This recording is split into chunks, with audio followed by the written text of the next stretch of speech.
Welcome back, everybody, to the Hearthstone Global Games. We just had an absolute 3-0 stomp as Peru fell to Ukraine, but now we move on to third game of the day. My name's Dan Gaskin, and I've got Lorinda with me. An exciting one, hopefully, that we're going to look forward to. Yeah, they're going to tell us in a moment who is playing in this game. It'll be exciting to find out. Yeah, let's take a look at the group that is in question then for the next game. It's going to be Group F, and it's certainly going to be a fun one. Italy versus Mexico is the game that is going to be on your screens. They're both 1-0 at the moment, so all to play for, as a win here would potentially push you forward. Actually, sorry, it's Bulgaria versus Canada is the game. I actually... Oh, there's going to be a bit of mystery in this one. Right, the fan blew my piece of paper across, so we are going to be playing... It's Canada versus Bulgaria, I apologise there. And I'm going to put a pen here so that doesn't happen again. Equally as important a game, though, because they're both 0-1, Neil. Yeah, so the winners will be in a really good spot. The losers will be in a really bad spot, and that's just how the numbers add up here.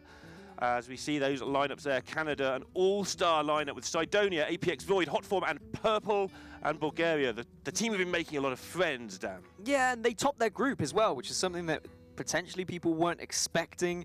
I mean, they beat China, they beat Sweden. The fact they were able to topple giants like that in their group during Phase 1 was absolutely phenomenal. Yeah, let's see if they can keep it going. The energy created by the likes of Morgulad, I think, was contagious and spread throughout the team, and I think they will be really up for this phase, as will most of the teams, of course. So, yesterday I was speaking about how Norway had the most medals ever in the Olympic Games, or the Winter Olympics. Canada have a record for the most gold medals ever in a Winter Olympics. How many was that? 14 in 2010. You always Vancouver. know. Yeah. I genuinely don't check with him before. I just throw things at him and see if he knows, and he always knows. Well, we can see all the classes they're going to be brought. Of course, if you've never witnessed a Global Games game, it is a best of 5. And if it is 2-2, we go to an ace match. All 9 classes are brought. And we'll see shortly what decks are going to be brought by Purple and Morgulad. Now, you're also probably thinking, well, do I have a fact for Bulgaria? Yes, I do. Did you know Bulgarians, when they are doing something of acceptance, they don't nod their head, they shake their head. So they'd say, yes, Neil. That's what most people say to me anyway. Weird though, right? It that'll take a while to get used to. Definitely would. Well, first game of the day, Morgulad versus Purple, La Paladin versus El Paladino. And we've had the Paladin mirror already once today. It's definitely a grindy match. If it is the control variant versus the control variant, we saw the aggro variant earlier, which was able to just be outvalued by the N'Zoth variant. Potentially we're going to see more of that, or do you think maybe it's going to be a double mid-range? Who knows? Either way, it's going to be an exciting. Sure, we'll go into the game soon as we see the players there getting ready for the game. They both look thrilled to be here. They definitely do look thrilled to be there. And Purple, one of these players that has a great reputation for being fantastic. Of course, did well in the HCT events as well. So he'll be hoping to move forward, try and get a win on the board for Canada. And they really need it. Being 0-1 is not where you want to be. If you fall to 0-2, then you're you're potentially out. There is still a chance you can move through, but you want to keep it in your own hands. You do indeed, so let's see what they will have queued up. Of course, Purple has got the Hunter as his other class. He's turned that down, whereas Morgan has actually turned it down the Druid as his other class. So here's a big thing to give up. We're into the game already. Yep, nice quick start there, and it's always good when the players are ready. Yeah, it's really nice to have these fast games moving along rapidly. Maybe they'll only have like half the time to mulligan or something. So Murloc Tidecaller, Grimscale Chum, we've seen Grimscale, should I say? We've seen this start quite often, but the different inclusion is the Vine Cleaver, which we've also seen a lot of. Seat Story, I think it was in Oskaka's list as well. Yeah, and that goes along with the Deathwing. Hoy came up with that originally, I believe. So. Yep, you'd expect to see both of them. So despite the... Well, there we go. There it is, just as right on cue. Despite the fact you have that early start, you've still got that late game as well. It's such a varied deck. Yeah, it still goes in stops and starts. You start off, you try and get the board, and then if you do lose it, you get another burst using the Tyrion and the Sunkeeper Tarim, and then you get Deathwing if all things go wrong. Meanwhile, Morgulad seems to be playing a very controlling variant with this Doomsay and double Rallying Blade. Some people only play one Rallying Blade and one True Silver, but he looks to be all in on just not dying early. And not dying early is a good thing when you're going up against a Tidecaller and a Grimscale Chum as well. The fact he has Doomsayer, both Rallying Blades, should be a good spot here for Bulgaria, to be honest. Yeah, looks like they're not going to lose the early game, that is for sure, and they can just clear everything up. Will likely be more greedy as well. When your opponents like Purple has Grimscale Chum, he's going to have a load of 1-drops. Those are other 1-drops that can be drawn later in the game when Morgalad will be drawing into like Nazoths or whatever, or his big stuff. If Purple has a couple of turns late in the game where he draws 1 and 2 drops, those are the turns where Bulgaria will get in front. Looks a relatively simple turn at first glance, but actually there's a lot of thought process behind this. Do you want to play Grimscale Chum first? Do you want to play Tidecooler first? I mean, if you can buff up the Tidecooler, then okay, I think Grimscale Chum first is fine. What do you prefer, Neil? Just like to get the Tidecooler down, to be honest, and move on with it. But they've got to decide all of the different variants they might be up against. Okay, so not even opting to coin out the Grimscale Chum. Saving that coin for a little bit more variance later. It does fit the curve because they've got no 3-drop, of course. Hydrologist will be able to coin out a secret, for instance, if they feel that they need to protect this Tidecooler as well. But probably just play the Chum into the Hydrologist, see how they go on. Just playing the waiting game before committing their coin to see what they're actually up against. Obviously, Bulgaria not having a 1-drop. I didn't catch the mulligan. Did they keep the Doomsayer? Because if so, and they didn't play anything on turn 1, having kept a card, maybe that would be a nod to the fact that they're playing a slower deck. Yeah, I think that is a little bit of a nod, and the Rallying Blades also say that, and Ivory Knight will just cement the fact that this is more of a control Paladin. And as we saw earlier on in a previous game, when we had our first game of the day, Austria versus Greece, we saw an early beatdown arrive from the aggro Paladin, but then there was just sustainability from the control Paladin. But here, Neil, we're not even going to see that early beatdown necessarily. Yeah, it's just looking like Bulgaria are going to be in a great position for the whole game, and Canada will soon get the news that the Rallying Blade is in hand, and at that point they've got to find a way to make this game go long but not go too long, because they'll lose the Grindfest, and maybe even now they might be thinking about how do we use this Deathwing to win the game on turn 1,000,000. Turn 1,000,000.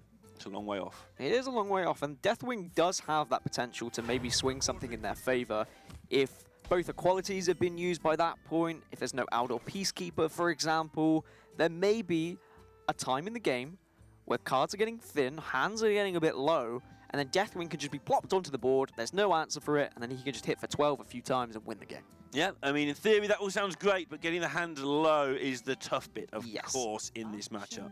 Most definitely. Blessing of Kings being there as well. I mean, this has been added into the kind of mid-range Murloc with the late-game elements of Deathwing and Vine Cleaver in replacement of the Aldor Peacekeeper and Stampeding Kodo combo that we so often see in Murloc Paladin. People have just said, we don't really need it. We'd rather get a little bit more value in our hands. Yeah, nearly every card does just draw cards in the controlling version. Not so much in Purple's version. He is going to be able to get some damage through. But is the damage just going to end up being wasted to a Forbidden Healing later on? If you don't do enough, it just is all for nothing. So realistically, looking at this Bulgaria lineup as well, Neil, I mean, would we have expected them to be topping their group in Phase 1 when we had the likes of China and Sweden as well in their group? They beat both China and Sweden as well. It's not like they just beat the other teams and qualified anyway.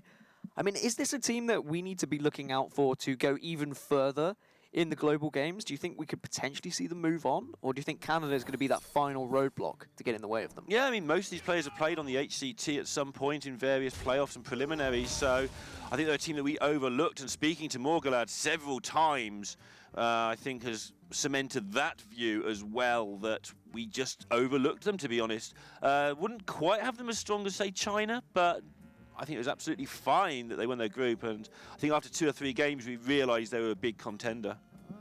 And they did top their group with a 3-2 as well. Most people who topped their groups were 4-1s. We were hoping for some 5-0s, but a 3-2 to top the group was very interesting, a very tight group it was that they were in. Now, having to use this Blessing of Kings for Purple just to try and push some damage towards the face. And actually, it's not answered easily by Morgalad either. Yeah, Doomsayer is likely to not work because any buff here from Canada, any damage at all, anything at all gets rid of it, and it is their second one. They don't really want to take another 6 though, obviously, and they don't really want to use their equality consecration because at some point they might have to deal with a Deathwing. It's whether they're considering taking the 6, playing another Rallying Blade, and then using the Doomsayer to suck up a little bit more damage and then being able to kill it next turn, but you're taking a lot. Looks like they're just going to hope. Yeah, just hope it can't be cleared. Consecration Violfin looks like the obvious play. Guess they've got to decide why they think the Doomsayer was played. Like, are Bulgaria that desperate that they've got to play it now, or is it just a case of, you know what, actually they've got plenty of clears. See, if Bulgaria could clear plenty of boards, this Doomsayer could come down later. Should I? So it might be a nod that they haven't got plenty of clears. We can see the equality consecration exists. Purple can do an awful lot of damage if this all goes face, though. He can put Bulgaria down to 10. Just think how different this would be then for Purple if he didn't have that Blessing of Kings as well. Right. The fact that that's actually been added to the deck instead of other cards. If he didn't have it, if it was an Outdoor Peacekeeper, for example, or just a Stampeded Kodo, then that last turn would have been very different. And they wouldn't have this threat that they're actually being able to pose now. Yeah, and they're managing to just maintain this board. Okay. And actually, we're kind of leading towards exactly what I was talking about at the start, where Canada are putting a little bit of a damage on the board, forcing out some removal from Bulgaria. They're then going to be able to play, what, Tyrion on turn 8, force a little bit more removal out, and then potentially, turn 10, wham bam, thank you ma'am, Deathwing's on the board, no way to deal with it, finish the game. Yeah, it's possible. It's definitely possible. At the moment, they've got to still find a way to make that happen, but they'll be talking again all the time about how they can make that happen. Of course, there are ways that can deal with the Deathwing. I mean, if Bulgaria were able to draw the Peacekeeper, that's another combo that could deal with the Deathwing as well. So there are answers. I don't think we have to worry too much about Deathwing yet. I'll actually go for it. Nice. That's interesting. And the read should be there from Canada as well. It's either Lay on Hands or Dino Size. Yep. So you now constantly have to play around Dino Size. Yeah, although they'll think it's Lay on Hands, but there will be a turn that comes up at some point, because this game's going for a long time yet, where Lay on Hands should be played and won't be played. And then they'll know it's Dino Size for sure. And I've seen people in the past make the bluff that they've potentially picked Dino Size as well, just to try and scare your opponent and make your opponents just play a little bit safer. Make trades where potentially they wouldn't make trades because they're worried about leaving something on the board, and that'll definitely be something that Canada will consider when it comes to that turn 8. True Silver can just deal with this Ivory Knight very comfortably, and they can continue to push a little bit of damage. Really hoping they can force some form of removal still. Okay.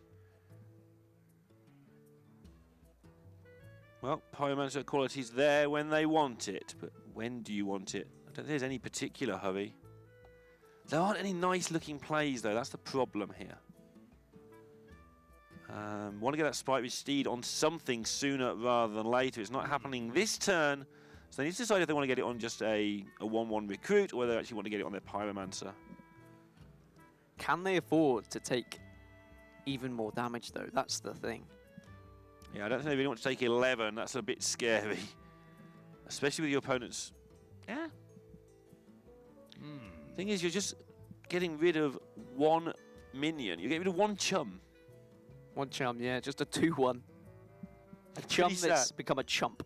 A chump that's chomping away at you. A chump. And they are just going to have to take the 6. But it does mean they keep that equality Pyromancer, which is the important factor here. Does have Bulgaria whittled down to just 13, though. And just on time, that combines very well with the 6-mana Spike Ridge Steed.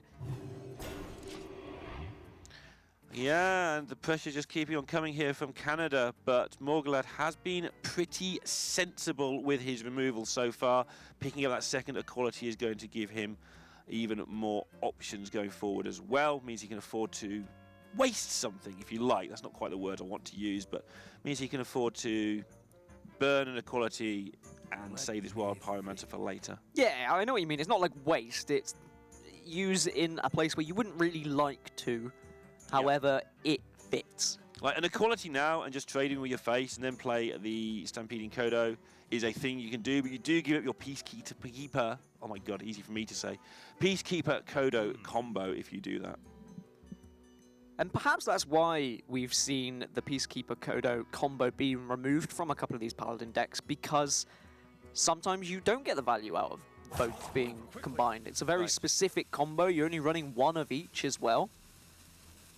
You do see them used in conjunction more often than not, but there are times where one can just be stuck at the bottom of your deck and you're forced to use it. Deathwing though. Very good way of killing Deathwing. And at this point now, if they do stabilize, which they're very close to doing, they want to be greedy and just keep that stuff back because they'll know that Deathwing is one of the few ways they can lose. Finger is another, but Finger doesn't look particularly promising at the moment. True Silver plus your Inquisitor and then playing Tyrion seems like a perfectly viable plan here. Trouble is with having Finger is you're always scared to play him against Paladin as well. Because you know at any point Consecration plus Equality or Pyromancer Equality could come out and you just don't get any value out of it. Yeah, they just haven't seen that Equality yet either. There's 18 cards left, so they're 12 cards deep into this deck. The purple know that Equality is coming soon-ish. Interesting pick up there with Tarim. Don't you wish sometimes we could just listen to what the players are saying? Hotform was, Purple, sorry, was having a good old chuckle there. And I wonder what he was having a little laugh about. Probably us. Wait, how? He's in the future. He's in the future.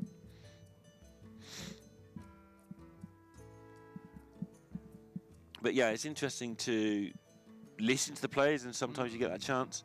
Obviously, with all the different languages in this event, we don't get that opportunity. Yeah, of course, it would be different jumping into listenings. Dino Size is going to get the value finally.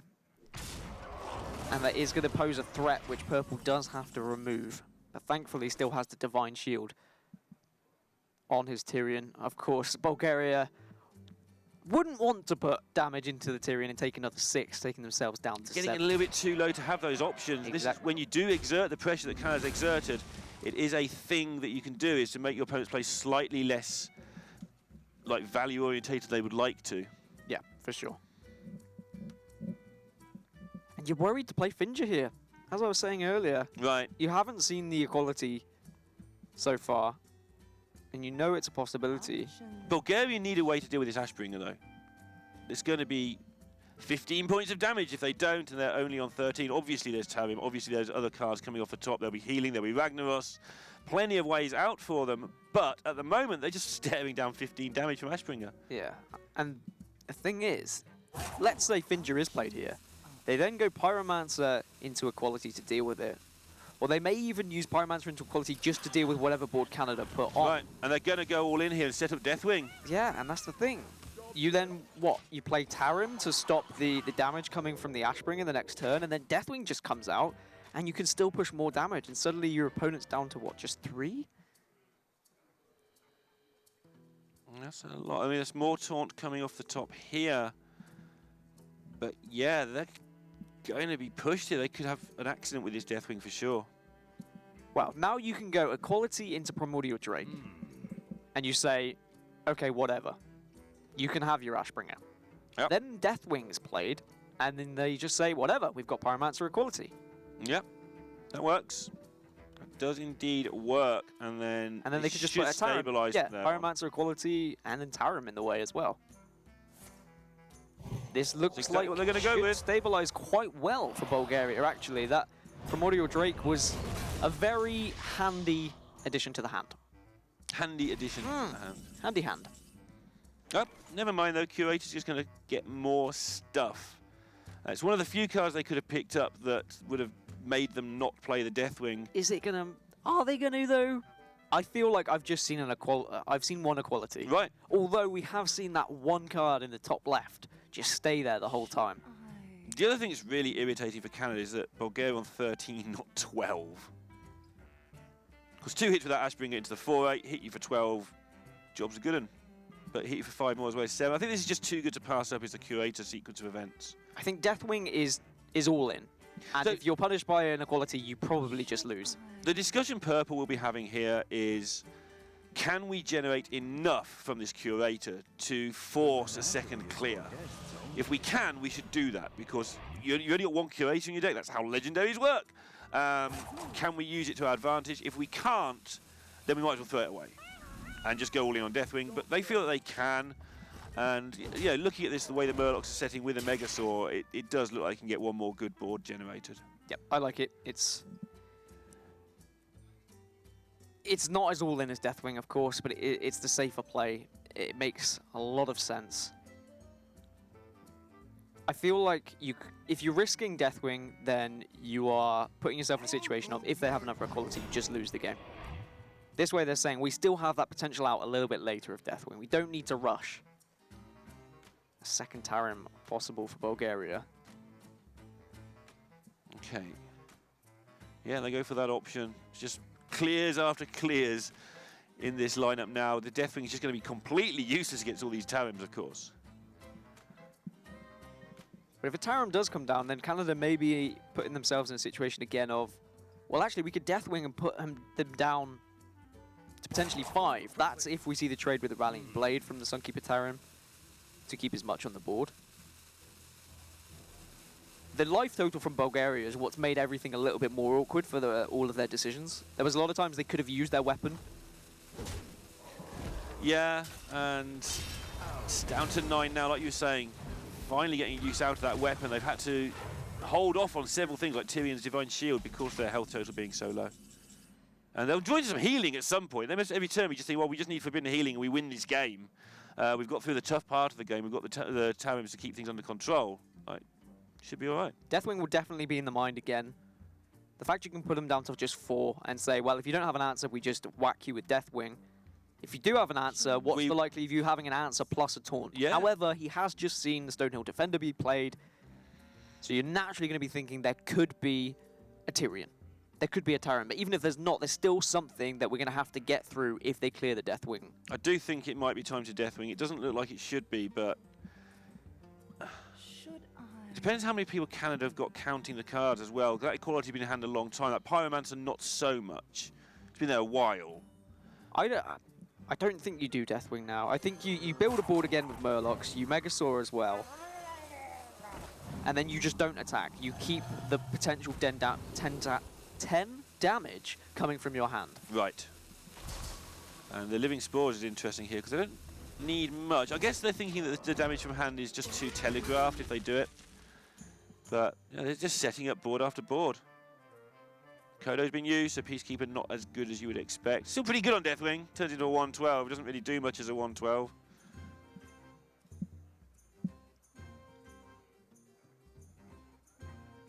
So Sunkeeper Tarim could be played if they want to just clear up a little bit of this board. It's so messy. It is really messy because it's Those not even like you could. It's going to be irritating when you're only on 9 health. You can't value trade first and then play Tarim either because of the plants choice from purple. So you may just have to Tarim first, I think, and then you're just going to leave some 1/1s on the board potentially. Okay. Suppose you could use Peacekeeper as well just to get some value and keep your one of your minions alive. See what he decides to go with. Looks like that's how he's going to go.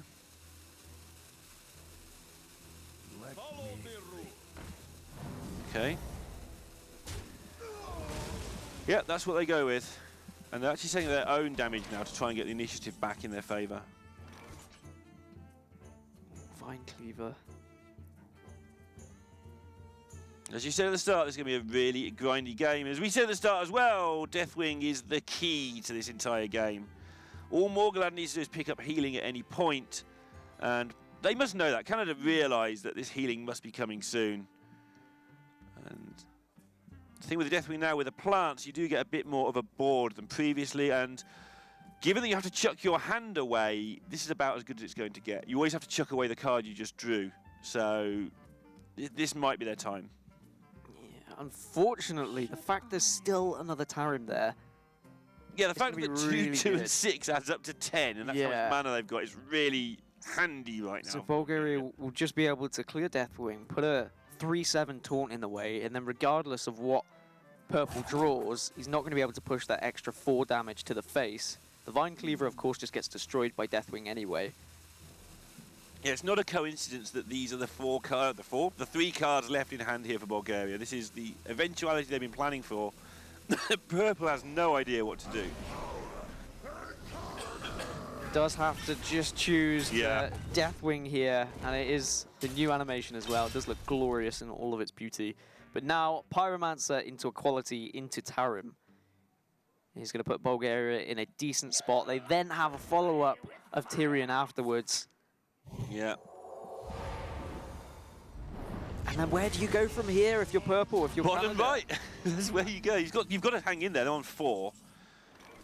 Maybe you've got a Hammer of Wrath you can draw. That's only 3. How do you try and sneak through here? Maybe generate a board and Tarim or Megasaur it with poison. That'll be a way through. They've used 1 Megasaur. I think they've still got 1 more to go. Yeah, should still have 1 more Megasaur. But then they've got to get through a Tyrion and a Tarim. And that Tyrion is also going to get an Ashbringer that's going to be pushing damage to your face. If Bulgaria are really scared, they could just go for a Repentance if they're worried about another big minion. But I think Getaway Kodo is absolutely fine. Play it alongside Tyrion. Yeah. No hurry to play it. And it looks like Bulgaria have just about got there. The Deathwing could have been an absolutely phenomenal play. But unfortunately, the answer was kept in Bulgaria's hand. And potentially just in case, because they know that is a possibility. The menagerie is for guests only. No, they're just going to refill their hand. Second Kodo, by the way. So Bulgaria really showing their dominance in the global games. Yeah, managing to, this particular game as well, right from the start, looked like they were in a stronger seat, the greedier Paladin being in a good spot. Canada did try, and they understood their role. They tried to force their way through, but just couldn't get there. And going to take a 1-0 lead, Bulgaria, at the end of this. And we look at Canada and how they did in the original Phase 1. They went 4-1, but they finished second in their group. They lost to Malaysia, and they would have been thinking, okay, 4-1, we're still one of the best teams in the global game, still in a good spot. Now they're going up against Bulgaria, and the flag is waved there as well. Again, traditional. True to himself. I'm glad that he is able to show such passion for his country. Yeah, I think he is carrying the country by just keeping the players motivated all the time with his wins. Yeah, Gilgamesh, I mean, if he can carry on doing that, there's no reason why Bulgaria can't move on through potentially to the last 16. And they will have a good chance if they are able to go 1-1 today. Yeah, they're going to pick from their Rogue and their Priest now against Sidonia's Rogue and his Mage. Sidonia's picked Mage, and Golden Pacholia has picked Priest. Priest versus Mage then.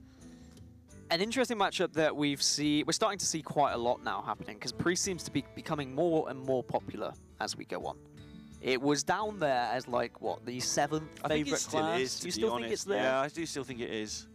I haven't added it up recently though. If you're feeling there's more than that, I'm quite happy to change tack. I think bringing Priest, because of the options that there are for Priest now, it's hard to predict what you're playing against. It makes it harder to mulligan against as well. It's a similar spot to what Paladin is in some ways, because there's so much diversity in the decks. Right. Are you playing against aggressive variant? Are you playing against the mid-range or late-game variant? And then when it comes to that mulligan, it becomes a little bit awkward. Yeah, I think with the Priest, though, you're just trying to get into that Mage, almost certainly, I think they're just going to get this. Priest of the Feast. Yeah, being able to heal up against Mage is always good. It doesn't matter if it is the Discover Mage or if it is Freeze Mage. Either way, being able to just regenerate health is great. However, if it is Discover Mage, then you are worried about the Medivh option. If you do have something like a Gluttonous Ooze, then great. You can just counter that Medivh, you can get rid of it. We've even seen Harrison Jones being included in some Priest decks as well. As we can now see the players there on the screen. And Sidonia, I mean, what a player this man is. Yeah, he's pretty much the carry on this team. He's the guy who does a lot of the work. All the players have said that. And there's some fantastic players on this team, but Sidonia is a workhorse. And he has been doing, I think we heard Purple say in one of the interviews, Sidonia is the driving force behind the team. I'm not surprised. And what a team it is. by the way, this Canadian squad. When I looked at it on paper, I was thinking these are one of the teams that we should be looking out for when it comes to the finals. However, 0-1, if they lose this against Bulgaria, they're actually going to really struggle to get there. And it is going to be... Rob Wing's pick, I believe. Oh, it is Rob Wing's pick. Okay. There we are then. Canada. Can they do it for Rob Wing?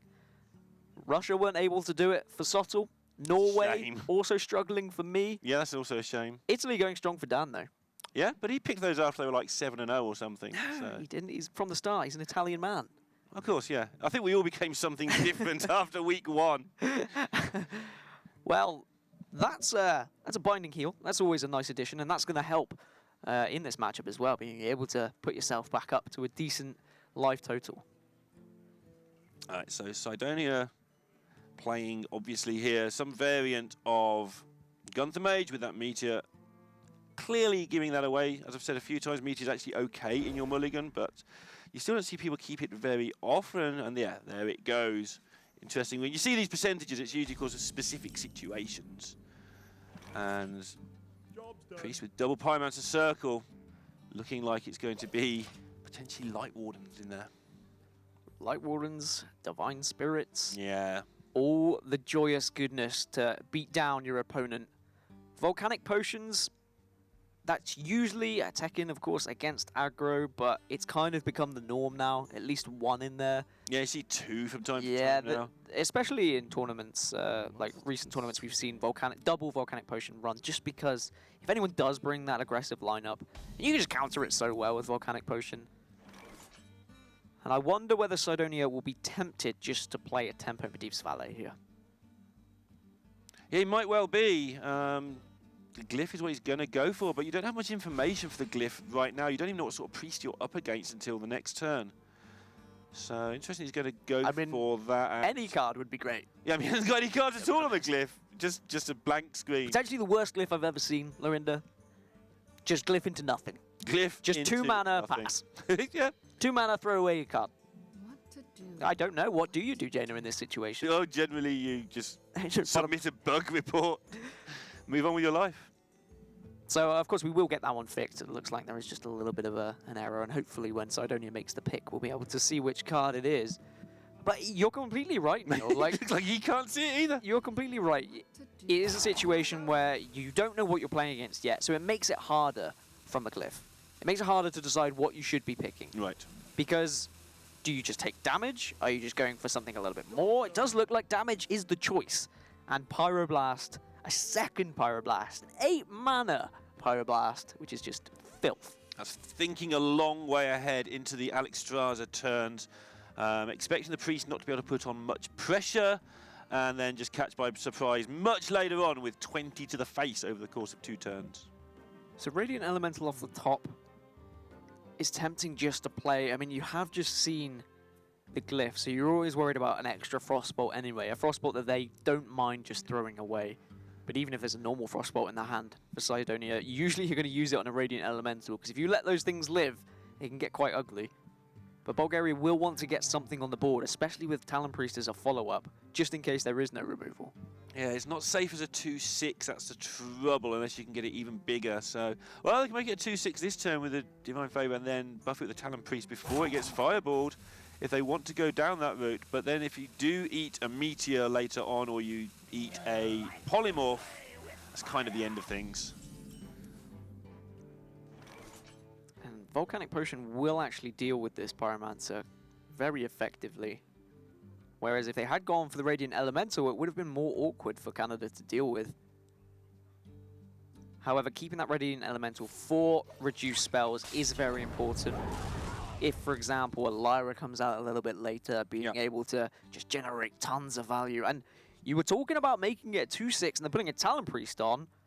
If they had done so, and then the follow-up of an Inn of Fire the next turn as well. I mean, 9-9. Which would have been pretty difficult to deal with. You sounded really excited about a 9-9. That would have been a big number, and another big number that's the same, and that would have been exciting to me. Yeah, it's pretty exciting. It is scary when Inn of Fire happens. I mean, we've seen that with just turn 1 Northshire Cleric, and then turn 2, they just make it a 7-7 in some instances if you get both Power Word Shields. It's, yeah, it can be detrimental if you can put a big old minion on the board that someone can't deal with, and that's why Edwin Van Cleef was so good, right? Yeah. One thing they've got as a problem here is they've got no card draw at all in the priest hand, and this is a deck that does rely on, if it's the deck we think it is, which is the Light Warden Priest, you do need to get some card draw going. And if it's a Silence Priest, then you really need to get it going, although the Circle of Healing suggested it probably is not. And we have seen, we saw the Light Warden Priest, actually. The only reason why it won the game last week, when it came into effect within HGG specifically, was because of that Wild Pyromancer and Northshire Cleric Circle of Healing. Being able to just damage everything, heal it back up, and draw like 6 cards so that they could then find answers. If they hadn't have had that specific combination, it would have just lost. I mean, the reason it's so good with that card draw is because it finds answers and it finds the questions with the Divine Spirit Inner Rage questions at the same time. So it's got the two different things going on. But if this situation, yes, sure, it can make a 9/9 if this lives, which somehow it's actually going to. But other than that, it hasn't got a whole bunch going on for it. And of course, if you already have a Light Warden on the priest, on the board. Get on the deck, boys. Get on the deck. I'm just thinking about pirates. If you have a Light Warden already on the board as well, and then you Pyromancer Circle of Healing, then that just becomes a disgustingly huge minion. Then that's where the Wombo combo comes from, right? Well, that's a bit of a giveaway that not much is going on in Sidonia's hand. And these are the turns where you're supposed to be doing something as a Gunther Mage, because turns 5 and 6 are where you traditionally run out of stuff. And they'll be desperate to get a secret next turn to actually get this Valet on the go. But it's a bit late, because this is going to just be 12-12. That's even bigger than 9/9, Dan. Big old 12-12. Boom. Slamming you in the face. I'm wondering why Eater of Secrets wasn't played by Sidonia on that last turn, just for some sort of value, something on the board. Yeah, it's a good point, actually. Because the 1 damage to face wasn't worth anything, so they decided they wanted to wait for the Eater. And now he's going to challenge, but may know who you are, but you are the guy who hits me in the face for 15. Probably 12, actually, because they want to use the Northshire Cleric to trade and to draw some more cards. Yeah, you were talking about card draw. They can get a lot of card draw here. Both Clerics trade in the Talon Priest, probably to the Mana Worm, heal him up, and then just send 12 to face. And suddenly, the Mage is down to just 6. And there's still probably no some answer. lethal draws here somewhere along the line as well. Oh, that's one way to find it. And this is what I was saying. It's so ugly when this happens against you, and you just see the Priest refill their hand so quickly. I suppose another Inner Fire would help. There it is. So double Power Word Shield, Inner Fire. Looking good for Bulgaria to take a 2-0 lead. Of course, they do damage themselves in the process, so they can go up to, what, 14? So actually, they can only do... Oh, no, this is absolutely fine. Now it's just BM. They didn't even need to do that. But anyway, either way, 2-0 to Bulgaria, and Sidonia not even able to get a sniff in that game. Over by turn 5 by a Priest, Lorinda. If you had said that a few months ago, well, probably 6 months ago, I probably would have laughed at you. I probably did, and you probably did. Probably we laughed together, and we had a great time as Priest was just doing nothing, as Purify was announced, and everyone chuckled together. Yeah, who's laughing now, laughing Purify now? haters? Yeah, Ben who's Brode is laughing? He's always laughing. He's always laughing as well, actually. How's he so happy? Such an infectious laugh. He You is. can hear him laugh from a mile away. Even I laugh when Ben Brode laughs. And that's always a good thing. It is a good thing. Next match, then, it's going to be the 3rd game. And a very important one, because if Bulgaria take this, they are going to be able to go 1-1 in the group. However, Canada would fall to 0-2. What choices have we got, Neil? Silent Storm has got the choice of the Mage and the Warrior, and as you can see, APX Void has got the choice of the Shaman and the Druid. Now, putting Mage with Warrior is actually just 2 powerful classes together. Maybe too powerful, you would think. Too powerful. Because you'd then end up with having to bury a class somewhere else. But if you're going to win with your Priest, then that's not so bad. APX with his Druid and his Shaman. Now, if we are going to see a Mage and we're going to see something like a Discover or a Freeze, there isn't really anything else. The Druid, then, you'd really want Jade Druid. Right, it's just absolutely fantastic against any kind of Mage. It doesn't matter if it's Discover, it doesn't matter if it's Freeze. You can just gain enough armor that they can't push enough damage. We have seen the Mage win against Druid in those situations. Medivh is the main reason why. Yeah. Because Medivh on turn 8, play Pyroblast on turn 10, suddenly you've got a big old minion on the board that they can't deal with. But Gluttonous Ooze, of course, is usually in these Jade Druid decks. Yeah, as we well. did see yesterday just keeping back the Medivh in the mulligan, just hoping, let's get to turn 8 and play it down. That is your big way of generating, assuming, as you say, it's Jade. Yeah, I mean, it could be aggro Druid. It was in combination with Shaman, you said, right? Yeah. So the pattern that we've usually seen is we've had opposites when they combine them. Usually it's one aggro, one control. So you'd think... You'd expect it to be the Jade. You'd be expecting it to be Jade for sure. Apex Void and Silent Storm then. A lot on the shoulders for Apex Void here. If he loses, Canada 0-2. That is a definite upset. I know Bulgaria won their group, but Canada were looking like one of the dominant teams. Yeah, I mean, you just look down that lineup. They are just one of the best teams. I've already said about Ukraine. I do feel that Ukraine, if I had to just pick a team out of the two, I think Ukraine are better than Canada. But it's one of those where I'm probably not good enough to judge. You have to ask like one of the best 25 players in the world who they think is the better team to get the correct answer to that question. And we've already seen teams like Russia eliminated. I was expecting Russia to get a little bit further. Spain are gone. They had some decent players as well. The United Kingdom are gone as well. Oh, did they play? Yeah, they did. Ball control on the boys, just not getting it done. Game number 3 then, and it is going to be the Jade Druid as we predicted. But looking here, like it might be a Freeze Mage, which just makes it a bit awkward. Makes it a bit awkward, but the Druid's so massively favoured. No, that's what I mean. Awkward for the Mage. Because, yeah. Oh, yeah. Yeah, I was going to say, it's a bit awkward. Oh, no, it's going to be the best news ever for Canada. Yeah.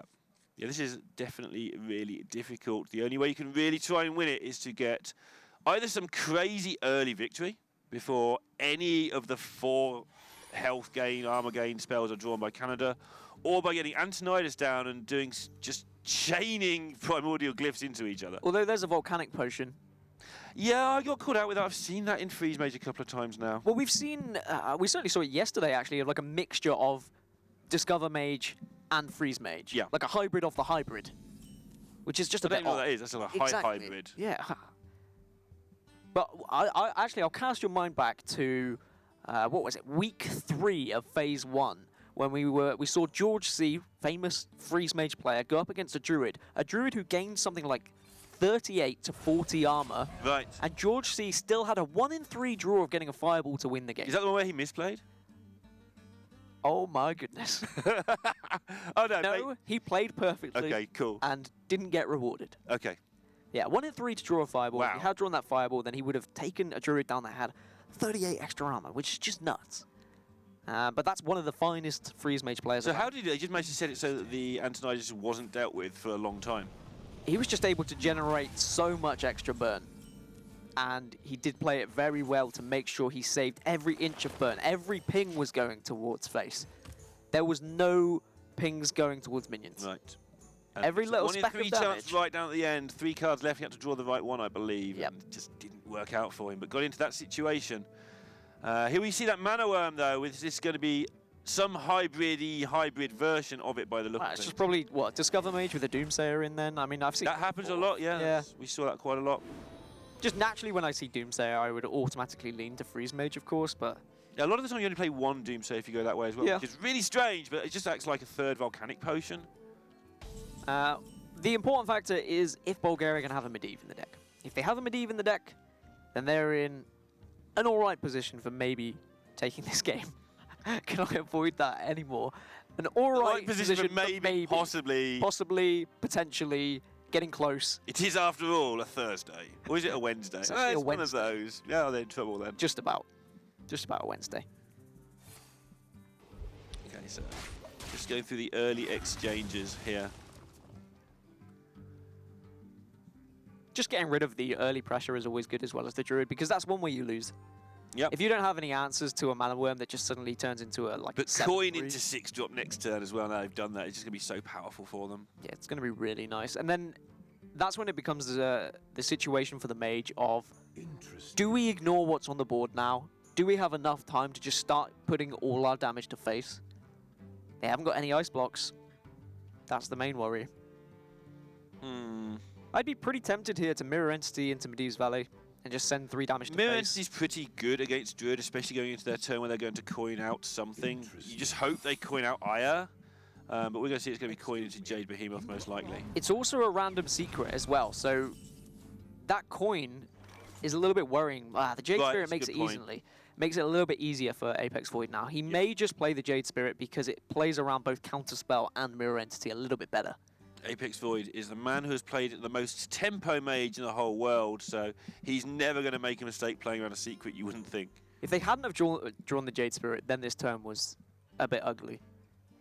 Because, yeah, okay, usually you want to send a coin into a Counterspell, right? But in this situation where you need that coin to get your turn 6, mana card out, it becomes a really bad play. So Jade Spirit, I think, is just what you'd go for because it's a situation you don't know what this secret is. Yeah, I think that makes a lot of sense. You're not in a hurry to win the game. You're just got to make sure that nothing tragic happens. And I think by protecting that coin, protect your Auctioneer, protect the fact your opponent doesn't want to have a minion, I think it's fine to play the Jade Spirit here. I mean, another option is you could try and Wrath the 2-3. If it gets countered, you just coin the Jade Spirit. Just for sake of what they could be talking about. But yeah, this works out beautifully for Canada. It means that they can just play a turn 6 minion, they can just put Aya on the board next turn, or Jade Behemoth, and they still have that coin as well for the Auctioneer. So actually, it really worked out. Okay, so Archaeologists to thin the deck and draw the secret that they could do with. Or Volcanic Potion ping. You leave 2 2/1s on the board, and you can still start sending damage to face. You've seen a swipe. So you've seen a swipe, survive. and damage to face is what you need. Yep. When you can send damage to the face, oh boy, you send it. You're against a Jade Druid, which just has so much armor gain. Okay. Archaeologist does indeed sort of does the same thing in a way, though. Yeah, I mean, Frostbolt the 2-3. Yeah. If you Archaeologist Frostbolt the 2-3, yes, okay, you could trade off the 2-2. You're in no hurry to play that secret, so. But it does make sense to get it from the Archaeologist rather than draw it. See if they decide to put the Frostbolt into the 2-3. Don't think there's any reason where you Doomsayer here. Oh, now you might play the Counterspell, though. Might be tempting.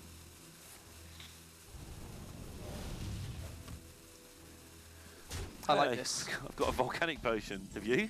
Yeah, I really like this. I mean, not only just that, but they're also saying, yeah, we force you to make some trades, and we can still send the damage to face. Canada with a pretty decent hand, but not a hand that's a fan of Counterspell. But they know that card came from the actual deck. Oh, he didn't play, obviously, yeah. Yeah, Counterspell's still in hand. And Counterspell is something that you would love to catch something like a Nourish a little bit later on. Actually, catching an Earthen Scales with a Counterspell would be pretty big in this matchup. Yeah, in some situations at least, get yourself one of those out of the way. And just give yourself a chance of finishing them off quickly. Silent Storm doing all he can here, but just not getting anywhere fast. For all the good plays they've made, they don't seem to really be making any headway. Canada's still on 23. Jades are up to 3 3s already. And Bulgaria just lacking pretty much everything they need. And the way that Canada lose this game, then, we keep speaking about how Bulgaria win. And it's by getting Medivh, it's by getting the value, getting the minions on the board. However, for Canada, the way they usually lose the game is if they don't get the card draw. If you don't have that Auctioneer and innovate into a coin and being able to cycle through your deck, not only making your Jades bigger, but also getting to those Earthen Scales a lot faster, getting to those Feral Rages a lot faster. We can see that for Apex Void, though, but that's just what Silent Storm is going to be hoping. That there isn't any card draw, and they'll start to run out of things. Yeah. And the reality is pretty much the opposite of that, unfortunately, for Bulgaria here. And now the board's getting too big that actually Bulgaria are just going to have to start trying to find damage to face. Or at least look for something like a Frost Nova. If they could get Glyph into Frost Nova, I wonder if they're running Frost Nova. They've got a Doomsayer. Are they going to combine it with a Frost Nova? Or are they just running Doomsayer just to stem aggro from a turn 2, for example? Yeah, going to be still waiting to see if there is that Medivh lurking here. I don't see why there wouldn't be, but we have seen just Mana Worm and Finance Portal thrown into Freeze Mage and just remove maybe Blizzards or in some cases Acolyte of Pains. That is a deck that we've seen. I mean, the Counterspell there as well would make me think there should be a Medivh. So Bulgaria using the tools that they have, and well, if a Medivh is drawn, the answer has been found by Canada.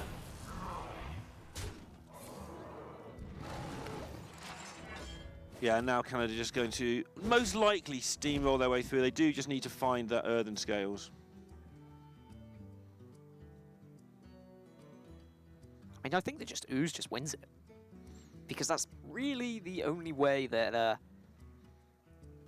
we're going to see Silent Storm win this game. He hasn't found any burn. We've not seen the glyphs produce any, like, an extra pyroblast. I mean, if you can find 2 pyroblasts from glyphs... Well, there's the Alexstrasza. I say that. Alexstrasza, a couple of Frostbolts. If he can find a little bit more burn before Canada find the Earthen Scales, then that's still a potential to win the game. But there is already 14 damage on the board as well.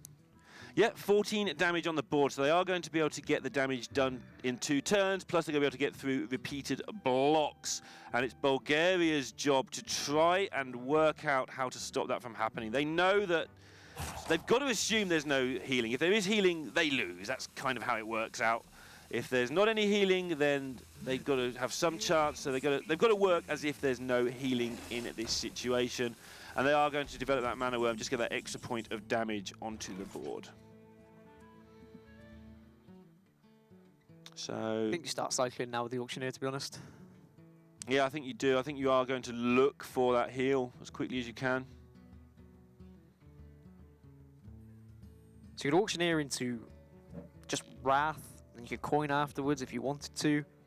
Yeah, I guess the one thing they want to do is get that Wild Growth extra card, but I don't think you need it. Getting through 3 or 4 cards should find you a Feral Rage on Earthen Scales, and that's the only thing that's preventing you from guaranteeing this win, is just that bit of armor. Well, there's Yoxaron. He's going to be useless in this particular game.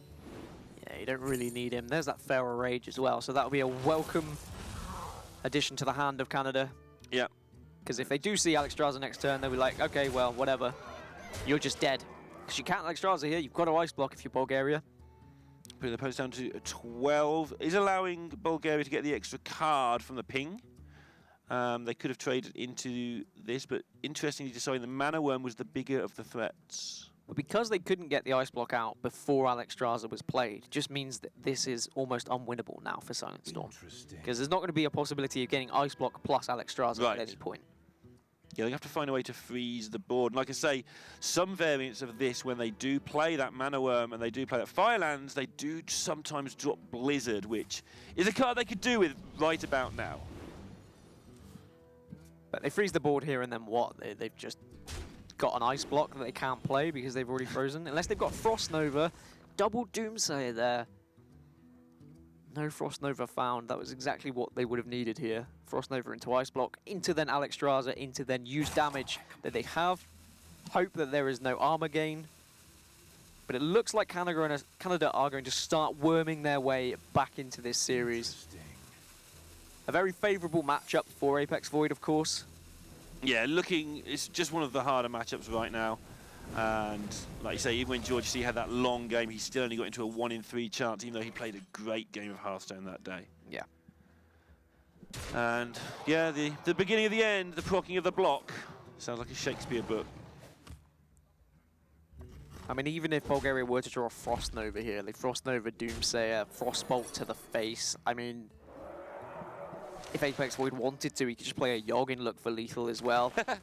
You've got, if it ever gets to that sort of situation. You've got another swipe in the deck, so... Plus a Nourish. Yeah, this is grim. Does mean that Apex Void is going to be able to get a win for Canada, so...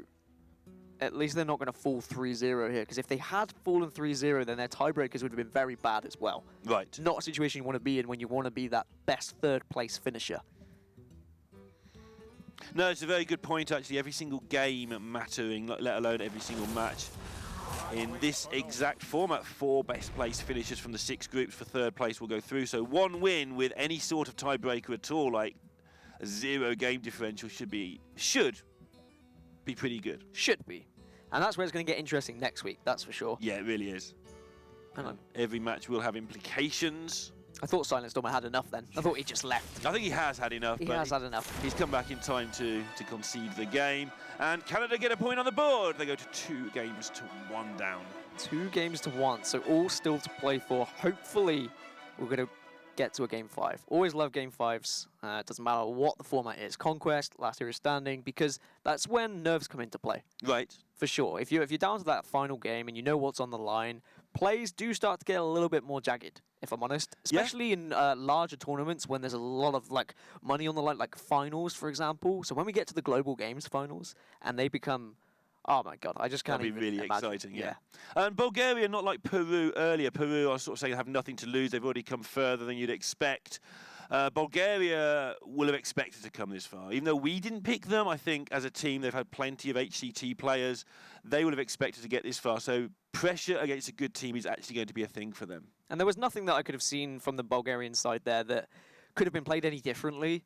That was just a game that you really struggle to win if your opponent draws well. It's just one of the unfavorable matchups. It can happen in this format. It is, of course, a blind pick format. And now we move on to game number 4 then. And it's going to be Warrior versus Shaman. Yeah, well, not much to say about that. Picked already. So Warrior going to take on the Shaman. The Shaman will almost certainly be tokens. The Warrior was paired with the Priest. Doesn't tell us a whole lot. Unless we're still going down the route of control and aggro. So then like maybe this is going to be Pirate. And if you are going up against Evolved Shaman, I mean, Pirate Warrior can do very well against it. If it can beat down quickly, kind of a 50-50. Similarly with Quest Warrior, it can deal with an Evolved Shaman if it can just stem the early aggression. The Quest Warrior is a big favour against the Evolved Shaman. The Shaman just can't get through those. I mean, a 1/4 minion actually kills like half the board for the Shaman when they start making 1/1s. The Pirates, on the other hand, I think the Shamans do tend to hold off for the large pot. It's definitely a close match, but I'm in favour of the Shaman in that one. You do just tend to be able to clear up all the Pirates and then start stodging the board up. The important card really for Evolve Shaman versus Quest Warrior, if it is Quest Warrior, is that Devolve as well. Being able to turn 7 to get Devolve into Bloodlust when you've got a board full of pointless minions that your opponent's been ignoring or just putting walls in front of, then suddenly you're looking at taking 28 damage, for example, and then you can just outright lose the game. Yeah, you can force the Warrior to repeatedly deal with these wide boards of nothing, and then if they end up using the Brawl too soon, you drop your Doppelgangster Evolve. If they don't do it quick enough, then you do what you just said, you just go through. But the Warrior does tend to have the tools to deal with most of that, and then some. It's got the Sleep with the Fishers, it's got the Primordial Drakes. All of the things the Warrior has just kill these little Shaman nonsense minions. And it is important to have a good matchup against Evolved Shaman, because Evolved Shaman has just dominated the meta recently. Especially at tournaments, last hero standing, we saw at DreamHack, Evolved Shaman was the go-to deck. Right. I want to win, so I'm going to play Evolved Shaman. You want to win? Yes. Why don't you do it then? Yeah, it'd be nice if I could actually win now and then. But Quest, having something that can definitely beat Evolved Shaman is always a good situation, and that will be something that is taken into consideration when you're building a lineup. What are we potentially going to be facing up against? What is the most picked class? Can we make a lineup that is just good against Evolved Shaman in general? Always having something that is good against Evolved Shaman. Yeah. And we'll find out at some point when the players get into that game. Yeah, of course, we are just waiting for the players to get started. But sometimes, Neil, you just have to kick back, have a little discussion with the team, and say, hey, we need to slow this one down. Yep, slow down. Just have to slow everything down and just chill out. Take it easy. Wait for the game to start. And wait for it. So we've spoke a lot about Evolved Shaman then, and we've said really that have. It could go to 2-2 potentially. Yep. If it does, we get to Game 5. What are the choices that we have in Game 5 for both of the players? So Sidonia, what did he play? I can't even remember what he plays right now. I've got it. Yeah, we can actually bring the matchup screen on your screens at home. So if we do get to that ace match, then we've got... Sidonia basically on Mage. Yeah, because basically on Warlock. Mage. I mean, it can be used. We always have to specify that, but it's likely to be the Mage. Whereas Golem Pitchaga is going to be on Hunter or Rogue, which will probably be the Rogue. Right? He won't put the Rogue into the Mage, though. Yeah. He'll probably pick the Hunter into the Mage, which is fine. Yeah, which is fine. That's a decent pairing, actually. That's worked out well in that ace match, if we get there. Of course, that is a very big if, because first of all, Canada still need to conquer them. And cleverly by both sides, really, leaving the Warlock or the Hunter until that ace match. We've seen that a lot throughout global games, except yesterday. Yesterday was just, it was all over the shop. We had a Hunter mirror, we had a Warlock there, We had a N'Zoth warrior today. No, a N'Zoth Hemet warrior yesterday. Yeah, that was... Did you get to play that in the end? Cthulhu, non-Cthulhu warrior today. Yeah, that was a deck I'd actually seen Johnny Stone playing on stream. So that was a deck I was aware of. That doesn't mean it's tournament. He actually has an exclamation mark Cthulhu command in his chat. Amazing. Because so many people have gone there and gone, there's no Cthulhu in your Cthulhu deck. Have you forgotten it? Can't you afford it? It was a free card. Of course he can. You sounded just like the people that go into his chat. That's because I'm one of them. That was a really good impression. Is that what you said? You went into there and you was like, hey, what? And he just types exclamation mark Cthulhu and says, you're an idiot. You don't need Cthulhu in this deck. He doesn't actually say that. It's far more politely worded than that. It just basically says you don't need Cthulhu in this deck. And he got a win with it as well. You still get the buffs, and all I want to do is buff my 7 drops, get 10 armor, and move on with my life. And we'll see, actually, if we can bring up the group as well and just see where everyone sits at the moment, because Bulgaria and Canada are both 0-1. Later in the next game, we have Italy versus Mexico, and they're both 1-0, as you can see. So if Canada do fall to 0-2, they're really going to be hoping that the team that they play in the final week actually loses. So they have a chance to come back in and get into a 3-way tie at 1-2. Yeah, that's a really good spot to be in, try and get that second place, of course, because you don't want to leave it down to that mess, in a way, of, like, people have come third place, because some of those will be on 2 wins. There will be a group somewhere where 3 teams get 2 wins, and then you've got to make sure your tiebreakers are better than teams in other groups. If you think it's out of your hands sometimes within your group, it's even more out of your hands when you're watching teams from other groups playing for your life. Yeah, you have to keep it in your hands, because otherwise it just becomes very awkward. I'm being told that we actually have some replays available, so we might be able to take a look at those. I think this was just from an earlier game. Purple He was able to get Deathwing onto the board. He disabled the Deathwing play and moved on. Yeah. The play was disabled. It was indeed. By Bulgaria. The joke I was trying to make, but I just couldn't do it. You almost got there. And this is where we find ourselves now. Bulgaria, they were 1-0 up, and they were able to go 2-0 up thanks to a turn 5 victory. They were able to search through all their deck using the combinations of Circle of Healing plus Pyromancer, and then just finding all the goodness to be able to jam a big old 24 minion into Canada's face. And we thought maybe this was going to be a tough situation for Canada. Maybe they were going to fall 3-0, but then we got into the next game, and they were able to, well, get a favourable matchup, Neil. Yeah, it gets them into this 2-1 situation now, and boy, are they milking it. They are milking it indeed. And now, actually, I think Canada, I don't even know what situation they're in at the moment. They're still 2-1 They've got their one win. I don't know if they realise that maybe they still need to win. Yeah, they still need to win 2 more games. They've got 1 win and they've left. They're out of the country, out of the global games. They're saying, whatever, we got 1 win, that's all we need. Is that actually what's happening? It's not what's happening. We're just waiting for the players quite fun. to get in the game. Who's your favourite team then, Neil? Because we've spoke about who my favourite pick is. We've spoke about who Sottle's pick is, who Dan's pick is, but we haven't spoke about your pick. Well, I picked Greece and the Philippines. My excuse for having 2 picks. Hold on. Yeah. Can't have 2 picks. That's not fair. No one else had 2. All right, okay. What's your excuse for 2 picks? So when I picked them, one team was 0-1 and the other team was 0-2. I thought, if I'm going to pick... I mean, you picked a team that was like 9-0 or something. They'd already qualified for the second phase and won the entire tournament or something. My team's already played and lost. So I went, I'm going to have 2 chances. And they both got through. See, I wanted 2 picks. I wanted to pick United States of America because I was born in the United States of America. I wanted to be patriotic and stuff. And I thought I wasn't allowed because USA were too good. But Sottle picked Russia. Exactly. But Sottle just makes these rules up. But it's okay because I've got Norway and I still have faith. They might be 0-2 in their group at the moment, but there is still a chance that they could progress. Yeah, I went with Greece and the Philippines. They both got through, but they're both doing a little bit dodgy. Now, we're going to have a game of Hearthstone. We're so sorry that the tournament's coming to an end. We could have stayed and talked for about 7 years, but instead we were actually going to finish this series instead. And just as we had predicted, it is going to be the Evolved Shaman versus the Quest Warrior. Now, the Quest Warrior can deal very well with the Evolved Shaman if it has the right tools. Brawl is one of those tools, but you don't want to blow all of your tools too early. Interesting choice here for Bulgaria in the mulligan. The Primal Fin puts on some early pressure. You don't want to keep the Eye or the Devolve, but you might keep the Doppelgangster. If that was an Evolve, I think they would keep it. With it being Doppelgangster, they've got a chance of just getting going on turn 5 or turn 6-5 with a coin 6 without. Just get Doppelgangster Evolve and say, have you got Brawl? That is one way you can win this matchup. But they're going to go with the grindy method. Don't blame them. Oh, they would have drawn into the Evolve, though.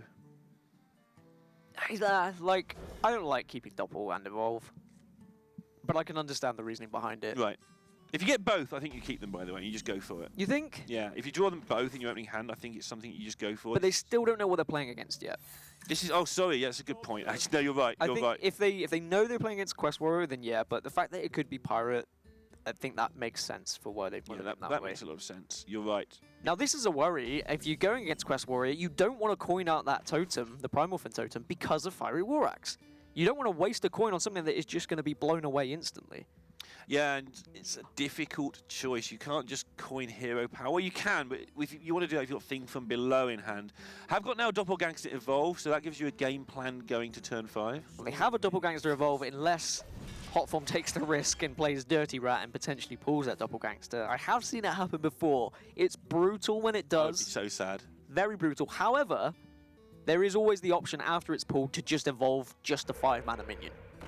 I know it Sure. doesn't feel great, No, but it's you're putting alright. a 6-drop on the board For on 1 turn mana, 3. yeah. So I've seen that happen in some situations. All right, so saying, have you got that War Axe?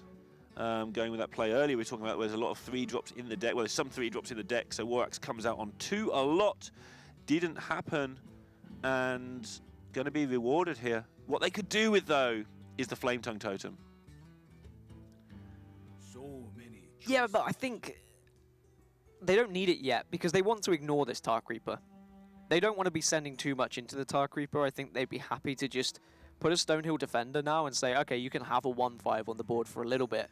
Whilst we build up a board behind this Stonehill Defender, then we have Bloodlust to follow. But that Flame Tongue Totem will definitely come into effect a little bit later on. Yeah, that's a good point. You said at the Bloodlust for turn 5, make them brawl and then you just Doppel Evolve instead. It's like, aha, tricked you. Fooled ya. Got him. It's Acolyte Pain. Hesitant to play because obviously Flame Tongue Totem would be a problem. But until this draw, yeah, no Flame Tongue available. That's going to make the world really difficult for Bulgaria. Yeah, because now the Stonehill Defender play doesn't seem so great. Because you're just going to be allowing those draws from the Acolyte. But regardless of what you do here, you're still going to be allowing them. Firefly still allows them to draw. You do nothing. Totem Up still allows them to draw. Unless you were to get the Taunt Totem. Taunt Totem would be the optimal totem to roll. But it's just, well... Yeah, Taunt is the only one that's good It's as a bit of a well risk, in this really. spot. So get the Stonehill Defender and try and do something about it for next turn. That's interesting. Earth Elemental is always the interesting one when it comes up because obviously it's a 5-mana 7/8. Obviously it's something you can do early on. But if it gets executed and you're overloaded the next turn, you just come to a grinding standstill. And it, for the same reason why we've not seen the Flame Wreath Faceless in Evolved Shaman, putting something that is so high value for such low mana is always risky when you're running Evolved Shaman, right? Because you're not going to evolve that at any point. Really grim draw if you're a Bulgarian fan here. The Ravaging Ghoul and the Whirlwind are going to take care of these 1/1s and draw more cards. They won't play both, just the Ravaging Ghoul or the Whirlwind. And both options are good. Whirlwind into Tar Creeper, keeping back the Ghouls okay. Ravaging Ghoul on its own is actually fine as well. I like Whirlwind into Tar Creeper, but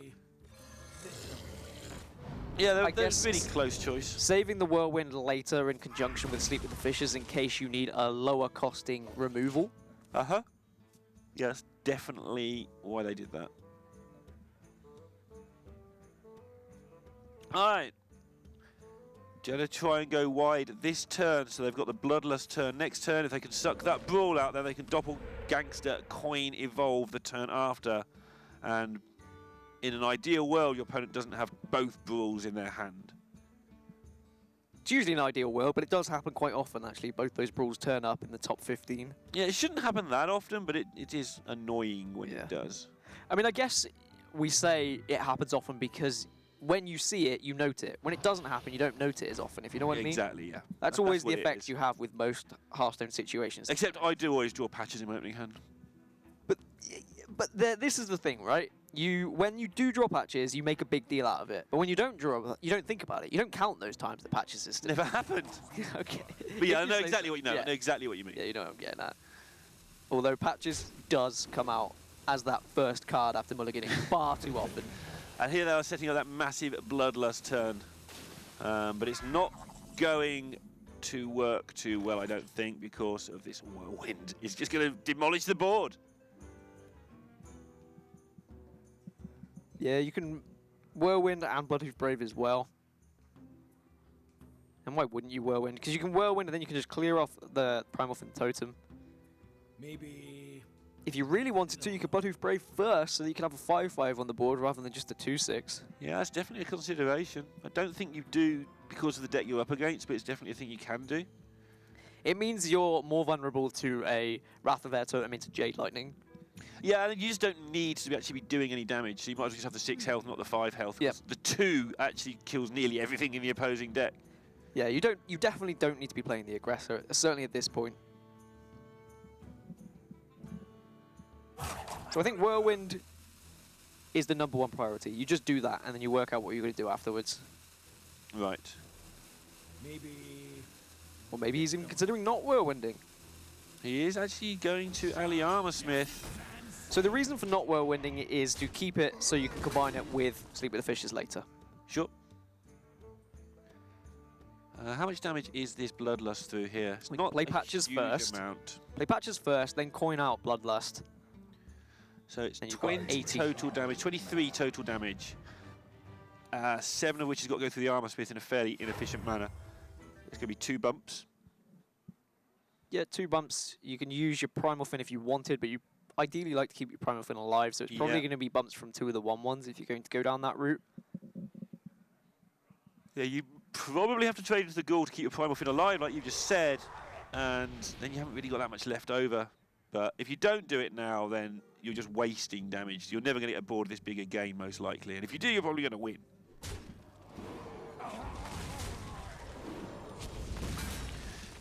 Yeah. Doing their best to just deal with what was put in front of them. Yeah, getting a Having bit of the damage second- through. Yeah, getting the damage through and the fact they have the second Bloodlust in hand as well was why that was such an appealing play.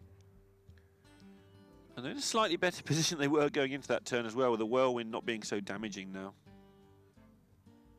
Which may force out a brawl. However, if Canada still feel like they're relatively safe, they've seen one Bloodlust, they could just play Bloodhoof Brave and armor up. Now, when the deck starts thinning from Bulgaria, that's when Dirty Rat comes into play. Especially this turn 7 that's coming up. You've got Dirty Rat into Brawl. If you can draw a Doppelgangster, it could be game-winning.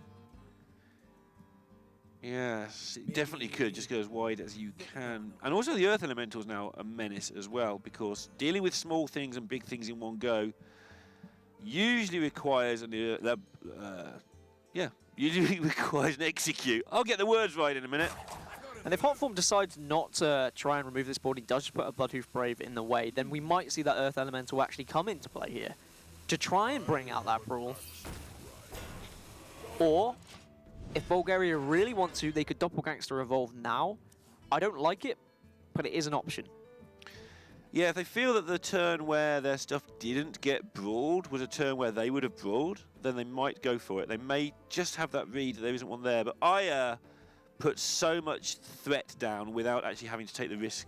So Aya puts threat down, it doesn't overload you. It also means that a Brawl leaves potentially something on the board.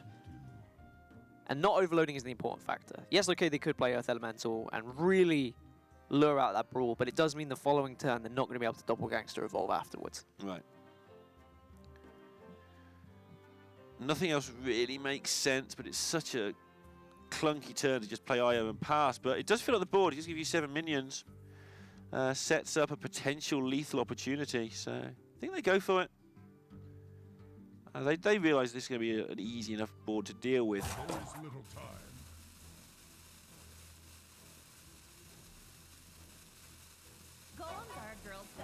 Yeah, makes sense, the Aya. And now, but are you forced to Brawl yet? Sleep with the Fishes would have been nice, but that's not there, so you maybe... You could safely play Dirty Rat this turn if you're not going to be brawling. Yeah. If you want to just put stuff in the way. So, Bloodlust is 31. So you're not dead? Maybe. No. You're not dead if you put stuff in the way, no. You're not dead if you don't. You just pass turn and you're alive by 1. But then you're worried about devolve. Then you just lose horribly, but yeah. Yeah, that's the only scary factor. This is that turn 7 you were talking about. You're terrified of devolved Bloodlust here. Yeah. Even though you've seen a Bloodlust. Even though you've seen one, just as the Shaman is worried about there being 2 Brawls in the top half of the deck, the Warrior is worried about 2 Bloodlusts. And the Whirlwind deals with some of the board. And then they're just going to put a little bit of a roadblock in the way.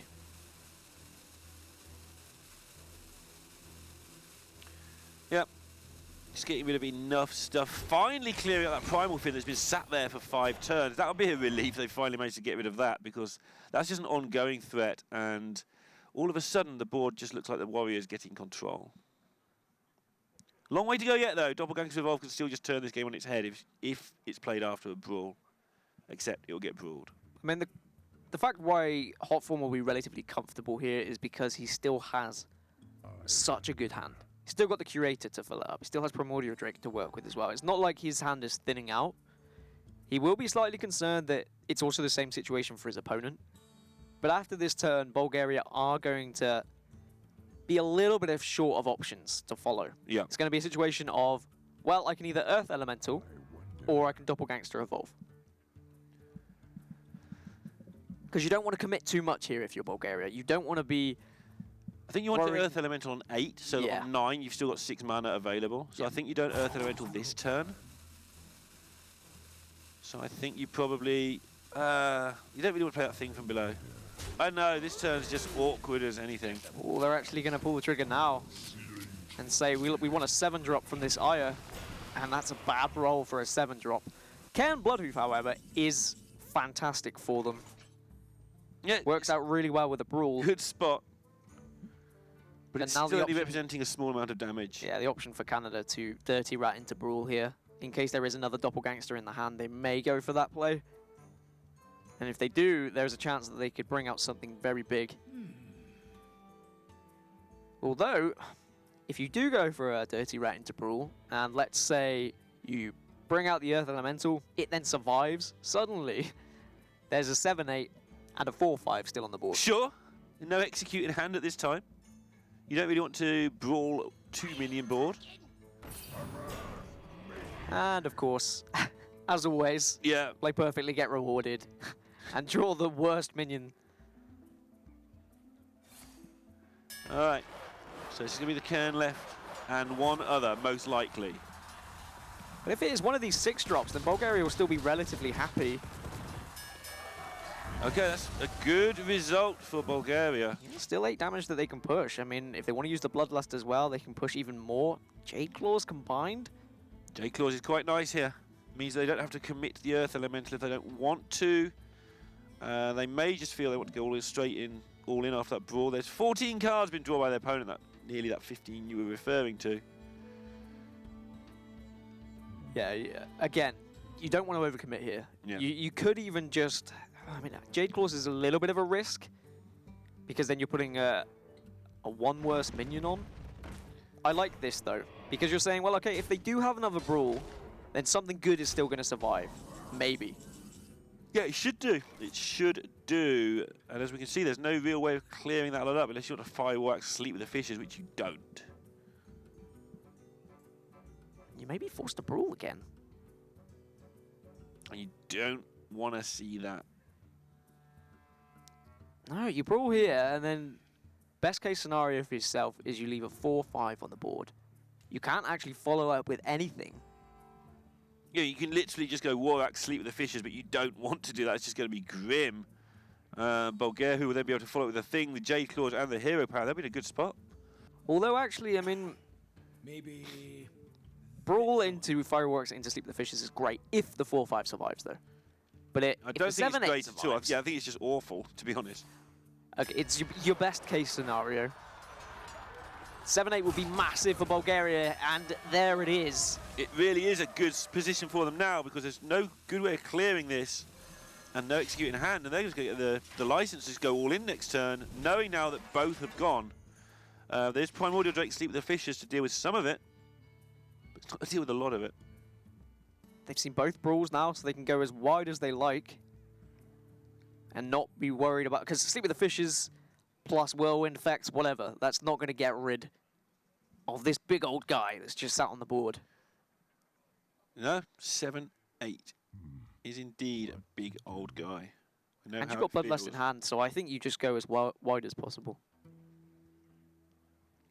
Yeah, the question would be, do we need to? Can we afford to keep one thing back? Is there anything we can do?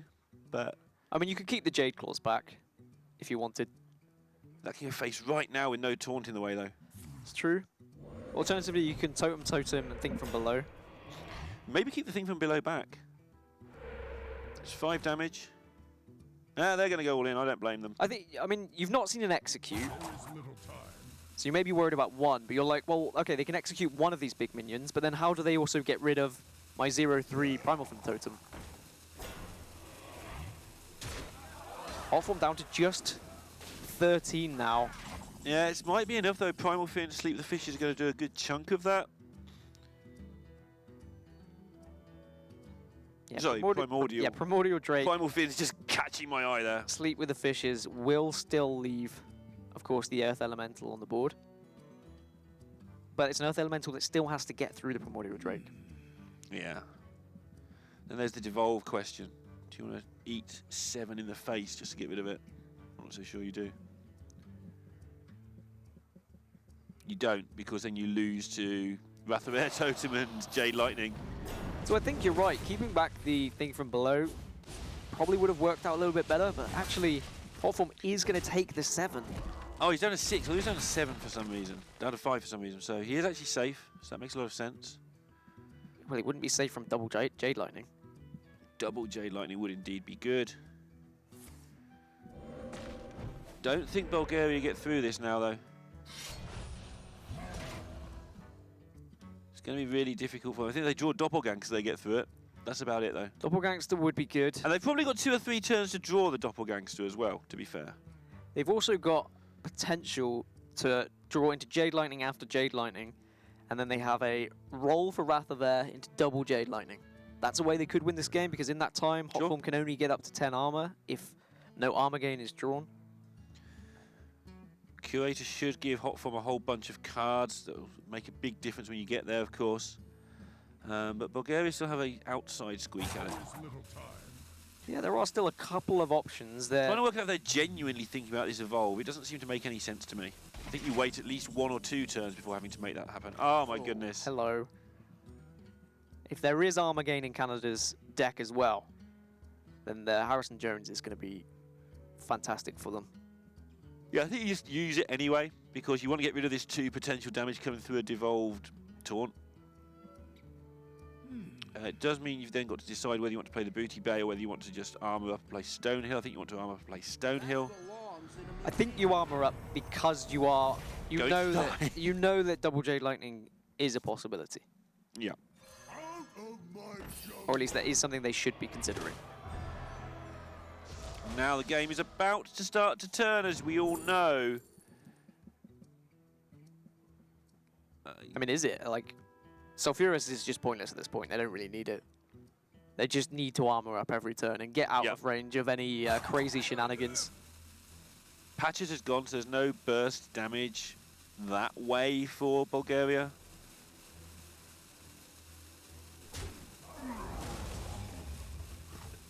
Taking the 1 to the face to prevent the Bloodlust killing the 1-4. So Jade Lightning here keeps Bulgaria in it. It's not, it's a thing for play. It's a thing from below. They think they need a Doppelgangster or Jade Lightning right there. Yep.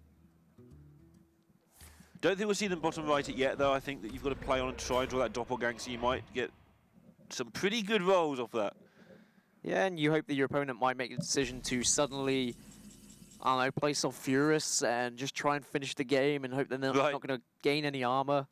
No reason to concede just yet. Ali Armorsmith looks like a good play here to me. Yeah. Just get that extra armor, all you can.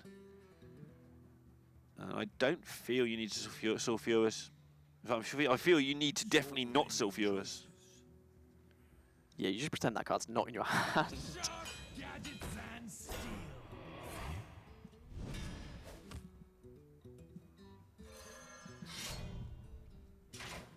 And just all the formalities now for Canada, relatively easy. Yeah. They should be able to tie this one up to 2-2.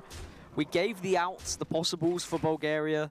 It was really drawing into Jade Lightning after Jade Lightning, or getting a doppelgangster. First flame tongue of the game comes along at pretty much entirely the wrong time. And they are just going to go for the evolve and hope for the best here. Maybe get some charge minions, they can bloodlust like, I don't know how you get 7 charge minions from 3, but you know. Now we see the concede. And Canada right back in this one, Neil. And as we, as we said, back. in the ace match, we're thinking we probably won't see Warlock on the side of Canada. Right. However, we may be able to see a Hunter come into play here if they think they're going to be queuing up against a Mage. Yeah, that makes a lot of sense to me. I think we will see the Hunter go into the Mage. The Hunter's slight favourite for me against the Mage, although double Volcanic in recent times addressed that a bit. But that magic button you just keep pressing, doing 2 points of damage, that's really important when you're taking on things that don't like being damaged directly. Yeah, that's certainly for sure. And a Frostbolt can really change that matchup as well. If you can remove the beasts off the board early on and not allow any crackling razor more synergy to come through, then you're in a decent spot as the Mage, I'd say. Just not allowing anything really big to happen. Yeah, I don't know. No? The Hunter's got so many strong death rattles. Yeah, Kindly Grandmother certainly is a nice one too as well. Yeah, they can ping you it might have and a then rat pack hanging about. And I suppose if you spend all your removal as the Mage, then No, never mind. never mind. It's Rogue. I mean, if we'd seen that, then we could have had a completely different conversation. And now we can have a different conversation. Hunter versus Rogue then. As we have touched on a couple of times, both today and yesterday, Rogue is, of course, Miracle Rogue or Quest I Rogue. don't think this is Quest Rogue. You don't? You've got to expect them to pick Hunter here. That's for all the world what you pick here as Hunter. I think that means this is going to be a Miracle Rogue. Yeah, because Hunter can just batter through Quest Rogue, right? It's, again, just one of those things that could just run out of control and it's really bad for you with Quest Rogue. So if it's Miracle, the Miracle against Hunter, you're in a decent spot. You've got a lot of removal, you've got a lot of answers, and then you've got so much potential damage as well. Yeah. I mean, even if you, without getting like an Ed win early on, you might have the Arcane Giant version. And it depends, yeah, it depends how you've teched it out as well. You might even have a sap hanging around. You might not, because the old meme was that Hunter couldn't beat Miracle Rogue because you sap the high main, which was a really bad way to break down the match, but it sort of got the point across of all the things that could go on. But you tend not to play sap anymore, but Arcane Giants, they get the job done. Yeah, they're bigger than high mains. Volkspine Slayers are huge as well for Miracle Rogue. I mean, that's a card that potentially we overlooked when Unguro came out, but it's what makes Miracle Rogue so successful. The fact that you can just kill off massive minions so comfortably, you don't even need to sap them anymore. Right. Different with the high main, though, because, of course, it does have that death rattle. You are putting 2/2s on the board, but the fact you can gain tempo by killing something, not giving it back to the hand, and then having a 3/4 on the board. It's not the best body, but it is a good way. Doesn't need to be. A 3/4's plenty. It deals with the next minion that comes out as well, and it's dealt with the one it kills, and it can just trade into the next thing, and yeah, just start to get control of the game. I'm going to expect this to be Miracle Rogue. It's about time I got one right. And what kind of hunter are you expecting? Hunty Hunter. Hunty Hunter, because at if the it is moment... a face hunter, which is basically the secret hunter, the Kranich build with like 4 secrets, that might have a good chance against Rogue. It might just be quick enough. Yeah, because we're not seeing that much kind of fiddling with Hunter. Yeah, I just assume it's 1 to 6, like curve Hunter, as we read the players' faces there and work out what they think it is. Yeah, I mean, that's always the situation. Do they know what they're going up against? These are the ace players, by the way. These are the players that are chosen to play twice because they may be respected as the better players in their team, or we've seen teams actually just rotate the ace player so everyone gets a go at being the ace player. We've also seen teams put actually what they believe to be the not-so-strong player, so the others can have more time to think whilst the not-so-strong player is just driving. So different teams doing it different ways, and it's Quest Rogue. It is Quest Rogue, and actually this is a decent situation from Bulgaria because you can just get through Quest Rogue very quickly, unless Quest Rogue does Quest Rogue things and can just complete the quest early on, get the preparation out, and then just put enough in the way that you're not able to beat them down. Nice looking hand for Bulgaria, though. They might keep all of this. Crawlers against Pirates, because a lot of people are playing Pirates again now. Yeah, you do get the Swashbuckler in there. Yeah, Patches, Swashbuckler. Yeah, he's going to keep the Firefly, he's going to keep the Crawler. That is a hand you'd like to see if you're a Bulgaria fan. All right, fire bat. Don't understand. No? Okay. Yeah, I do. All right, quest played, and now the job is clear for Bulgaria. They have got a decision to make when the Igneous Elemental gets played, whether to ignore it or not. And one way I've seen Hunters throw this game, lose horribly this game, is by just leaving the Igneous Elemental up in an attempt to slow down the quest. And actually, I think the Hunter should usually just kill it and try and do a load of damage. Yeah, you just get as much damage done as possible. There is a potential just for Bulgaria to play Firefly, coin out Alicat, and just put all that damage on the board straight off. And nobody seems to play Fan of Knives anymore unless they get it, say, from a Swashbuckler. Into Hallucination. Oh, that's how you lost, into isn't it? Fan of Knives. I'd forgotten that one. Yeah, that's never happened to me, ever. I don't remember you talking about it. Unleash really big here, because one of the ways you can deal with unfavoured matchups as Rogue is just go mega wide, try and get an army of 5/5s as a threat and kill them with it, but Unleash the Hounds, if your opponent goes mega wide, does mega amounts of damage. So, of course, Canada do have the freedom to just play that Flame Elemental onto the board because they have Igneous Elemental in their hand. Naturally, if they didn't have Igneous Elemental, they may keep that Flame Elemental back as having something to try and complete the quest. But also, just works out well as competing with this board. The quest isn't going to be the first priority for Cydonia at the moment. It's just going to be survival. Yeah, and Bulgaria showing how they think of this matchup. It's like, we don't care about eating your pirates, we're just going to hit you in the face. Yeah, we don't care about your minions either. You can bounce back whatever you like at this point. Yeah. I guess the worry for Bulgaria, similarly to when you're playing Pirate Warrior actually, is if the Glacial Shard can be backed, can be thrown back and forth and constantly freezing your big threats that are doing a lot of damage. Yeah, that can be more than a nuisance, that can be disabling for a player. Now is the chance to try and keep a beast on the board ready for that Houndmaster. If they get that Houndmaster down, I feel like they're in just an unstoppable position, but I'm not quite sure how to go about setting it up. Oh, they're just going to hit you in the face. Yep. There is a game plan. I think they just are going to send everything face. They could kill this Firefly. It might take the free kill here, yeah. Okay, interesting that they've decided to kill off the Flame Elemental. I know the Flame Elemental is usually your choice to bounce back anyway, but bouncing back a Firefly can just generate so much value in your hand. I think they feel that if it goes that long, we've lost anyway. Yep. Look at this, we're just going to hit you. And one way we have seen, like I said, one way we've seen people beat unfavoured matchups like this is to go really wide and threaten their own lethal. And Bulgaria balancing all this damage to face with just, you're not going that wide, are you? We're not scared of 10 to the face if you do a sudden completion. And importantly, still nothing on the board that actually Cydonia can trade his Igneous Elemental into to kill it off, to be able to play more of those Flame Elementals. Here's the shard you were talking about, but which one do you freeze? Well, this is the thing. Yeah. There's nothing that's Two that damage. much of a Oh, threat no. at the moment. You stopped my crab. But I feel like you may have to just play it here. I guess you have to play the Ferryman. But on what? Eh? You want to use your might be right. Firefly to actually trade in here and get rid of one of these 1/1s, but naturally you want to bounce back the Firefly as well. Could bounce back your Engineer, but no, this is just... So this is setting out to either do it with the Elementals or with Shards. Presumably going to be Elementals. They are contesting the board well, though, Canada. Kind of, but there's a Houndmaster in hand. There is a Houndmaster in hand. But it is something that they are going to potentially be able to freeze with Glacial Shard. But by this point, they're already going to be taking quite a lot of damage. We already see Kill Command. Right. There's Unleash the Hounds as well, plus the Hero Power that's doing 2 damage every turn. And this is why Rogue does not like direct damage. You can freeze things all you want, but you can't freeze that Kill Command and you can't freeze that steady shot. And it is steady and it is shooting, and it's going to be doing a lot more of that from turn 5 onwards. I think this high main never gets played, by the way. I wouldn't be surprised if they just choose to keep the high main in hand the whole game here, because of the threat of Glacial Shard, just doing too much in the same way as Sap would, Yeah. and they're just going to get it done with the small guys. Yeah, just a waste of mana when you could be putting at least 2 damage into the face. So now for Canada, they can kill off their Igneous Elemental. They can play 2 more Flame Elementals. That'll get them up to 3. They could then Firefly, get another Flame Elemental, and that'll get them up to 4. That'll be quest completed. And then they could prep out the completed quest.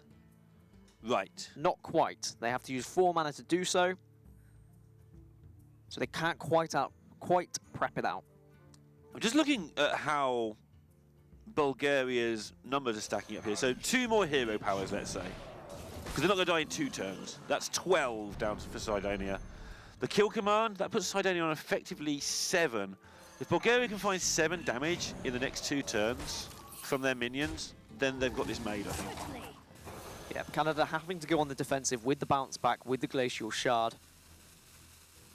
If they had 1 more mana, they may have had the option, of course, to try and complete that quest and then just trade using their minions. This Unleash seems gigantic. It's just 4 damage for 3 mana. Now. So how much damage do you need to put to face? Let's say you do play the Unleash. You've got a potential 5 to face, which is 11, plus the steady shot, which puts your opponent down to 9. Then you've got kill command next turn, puts them down to 4, plus another hero power, puts them down to 2. And you may have stuff still on the board. Which means as well. if you do the hounds and stick everything into the face, or yeah, the 2 is important, right? The reason I was doing that math is to find out if you can kill the Glacial Shard or not. I think you still do. Yep. I think you still kill it. But 3 is a bit different, guys. A lot different from 2. Yeah, I think you kill the Glacial Shard. Not killing the Glacial Shard is probably how Maybe you you lose kill this the Novice game. here as well, then, because the key number being 2 or 4 is a thing. They haven't attacked with the last hound yet. They're going to go and work it out now they've seen it. I think you kill the Novice Engineer here, because if you can only get your opponent down to an effective 3, then 4 is kind of the same deal. Vanish against Unleash the Hounds. Seems a bit scary. Yeah, not so great. But they can complete the quest now with Double Flame Elemental and Prep, and then they can trade into the 4 3s. But then this is still risky. I mean, you're leaving yourself at 11. There's going to be 3 hounds on the board. You're going to trade into 1, so you're suddenly down to just 10. And then there's kill command, there's hero power. But they are going to be able to set up their own version of lethal. They haven't got the charge minion in hand, but at least it's setting it up. Down to just 10, and then there's going to be 9 damage threatening from board. Yeah, there was the option to put more hounds face, but that would have been the same thing. The 5/5 would have traded into the hound anyway, so it would have worked out the same deal. So, okay, yeah, still 1 damage off, doesn't really matter. Eagle Horn Bow does affect it, though. That's the 1 extra damage that you needed, surely. 5, 8, 11, there we have it. Bulgaria going to take this series. Cydonia did what he could to try and claw back into it, but it was a difficult matchup going up against the Hunter. And there was the game plan from the get-go by Gollum. He was, I'm just going face with whatever I can. And this is the predicted ending. Yeah, and making the right trades at the right time as well. Killing off the Glacial Shard was, if they hadn't have done that, they probably would have lost the game. That's a chance they could have lost the game by doing so. You really have to kill off the Glacial Shard because it poses such a threat. But yeah, as you said, this is how we predicted. When it came down to the ace match, we thought it was going to go that way if we were going to get the Hunter versus Rogue. And that's what they got, and I think they'd have been very happy about getting that, and it showed why as well. Not a particularly aggressive Hunter build, just a Hunter build with high mains and curve. High mains and curve, and he didn't even play the high main. No, don't want to play that high main, get it frozen up. That would be a disaster. 5 mana loss in a very mana-intensive matchup. There's the tail of the tape. 2-0 lead for Bulgaria. Canada attempting the reverse sweep and failing. Bulgaria sneaking that last win. Canada, it's not all over for them, though. 0-2, but they've lost 3-2 both times, I believe. And yeah, if that is the case, then their game difference is going to be a decent spot, especially if they can win their last game 3-0 or 3-1. Yeah, not in a fantastic spot for Canada. However, for Bulgaria, I mean, this Global Games train is still rolling for them. They won their group. Now they've just beaten Canada, who were one of the biggest threats that we thought were in the Global Games. They're at 1-1. They're in a decent spot as well to move forward. Of course, 2-1 is the magic number. Usually you should be moving forward if you get 2 wins. There is still the chance to move forward with 1 and 2. But that's risky. Yeah, losing 3-2 twice is obviously the best you can do if you lose twice. And it is very likely that 1 or 2 teams on 1 win will go through. So Canada's still in an okay spot. But you don't want to be in that spot. But you definitely don't want to be in that spot. Let's have a chat then with the guys from Bulgaria. Or Guy, it's actually best to do. Hello, my friend. How are you feeling after that victory? I'm feeling pretty good, thanks. How did you feel when you saw that they played Rogue, not the Mage, in the final game? We prepared for that exactly. We knew that they would play the mage and then the Yeah. rogue. We made our lineup with that in mind, so we knew that would happen. Okay. That's why we picked Hunter. Yeah, and it was definitely a good pick, and it worked out in the end. Good to see that you've got your thinking caps on. Now, you guys have, well, really shone in the global games. You won your group, and now you're looking in good nick as well. Do you think you're going to be able to move on to the last 16? Do you think you could make it to possibly the finals? I definitely think we have good chances, and we're doing pretty good. I think we're doing pretty fine. I don't think anyone expected anything from us, so we're definitely doing quite well.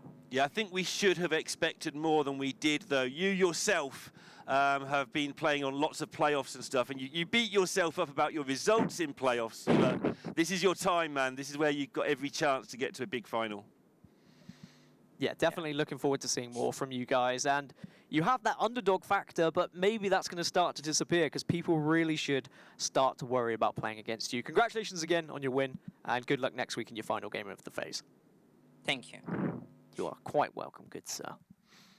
Nice little interview. Wanted to drop him a compliment there because on his feedback form, he's very self-detrimental about his results because he didn't do very well in some of the playoffs. But he's in the playoffs. I mean, that's what you need to do, and hopefully they get further. Yeah, and we'll just take a look at some of the replays again on how this game played out. So if you have just joined us and you're wondering how Bulgaria were able to win 3-2, this is exactly how, just with some of the highlights of where the game was won and or lost in some situations. But I like what he said in his interview there. He was saying, like, no one really expected us to get this far, but maybe it wasn't meant to be a dig, but it should have been a dig, because we should have expected them to do better than we expected. We definitely should, as you said, with what they'd been doing in HET in previous, the placings they had got, we should have expected a little bit more.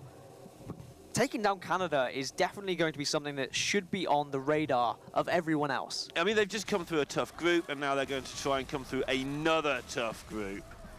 As we see, this was some time ago. The comeback from Canada looking like they're going to get this reverse sweep, starting off 2-0, getting this queue exactly right. Interesting, Bulgaria did say that they expected the mage to be queued first, they expected the rogue to be queued second, they expected the warlock not to be queued at all, oddly enough, and working at it exactly, so they managed to get games 1 and 5 predicted perfectly. 1 and 5 predicted perfect, and that's all you've got to do, really. I mean, if you can make sure, if it gets to that ace match, you win the ace match, then of course... It's a good spot to be in. It's a great spot Oddly enough, to be in. if you win the last game of the thing... Of a best of 5, then you're always in a great spot. Strange how that works.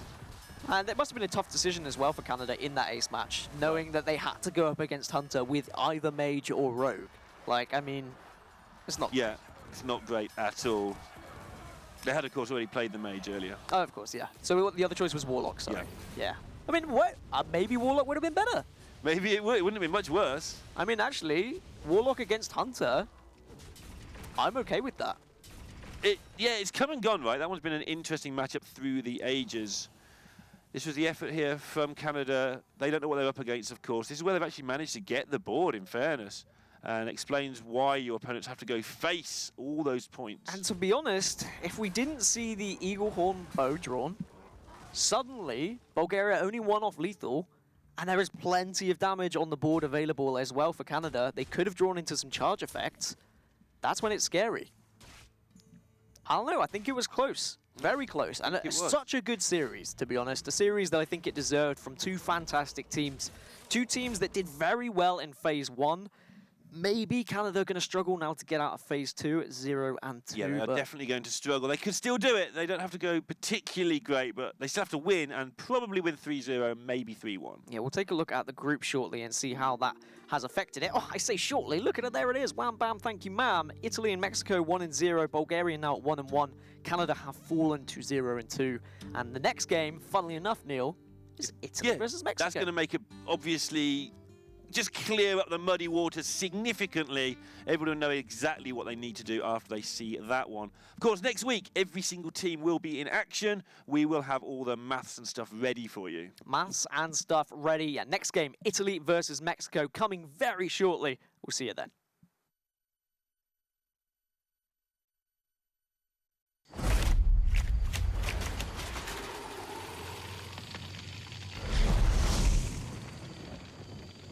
We're almost there. Quiet down, everyone. This is not like any of our previous expeditions. This will be far more ambitious. We're stepping into a land of primordial wonder. Infused with astonishing elemental energies. The plant life here holds very unusual properties. So don't touch anything. And while you may be excited to see the local fauna, you might want to make sure they don't see you. Because their powers of adaptation are devastating.